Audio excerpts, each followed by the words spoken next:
So, ayan na guys. Ito na yung ating pancake. O, diba? Yan lang mga kakusina. Tara, gawa naman tayo ng pang-merienda. So, meron tayo dito ng all-purpose flour. Ilagay natin sa ating blender. 1 cup. Tapos, 4 tablespoon na white sugar. Then, half tablespoon na baking powder. Half teaspoon na salt. 1 tablespoon na yeast.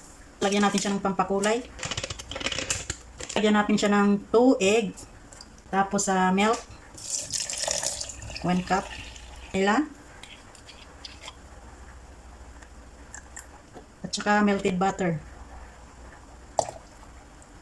So, haluin muna natin para maano sa ilalim yung liquid. Para madali siyang i-blend.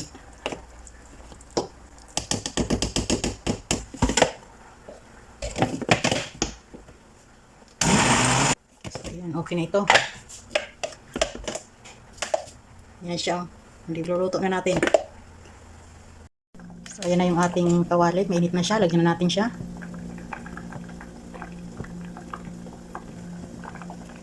So, ayan. Hintayin lang natin na maluto. So, ayan siya. Tinakpan ko para mabilis maluto. Ayan na guys, yung ating pancake. Ito na yung ating natapos. Ayan.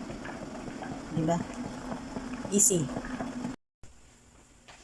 So, ayan na guys. Ito na yung ating pancake. O, diba? So, ayan. Malagay kita ng palaman. So, meron ako dito leftover na condensed milk. Tagal na po sa ref. Ayan. So, ilagay natin dito. Tapos, meron akong all-purpose cream. Natin ang all-purpose cream.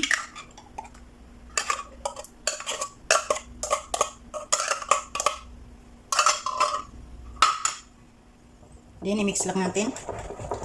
Gamit tayo ng hand mixer para mabilis.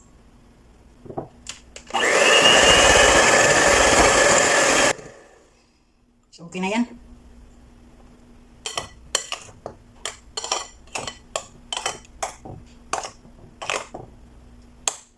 So, mag-assemble na tayo. Lutong na yung kusinera. So, maglagay tayo dito.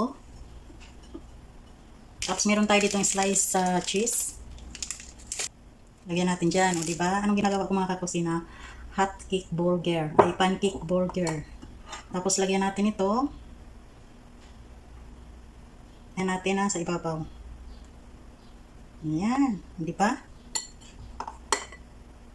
3 layer ang gagawin natin. Lagyan natin ulit. Ayan. Pili tayo dito ng medyo sakto sa ano niya. Size niya. Di ba? Ayan. Anong ginagawa ko? Pancake burger.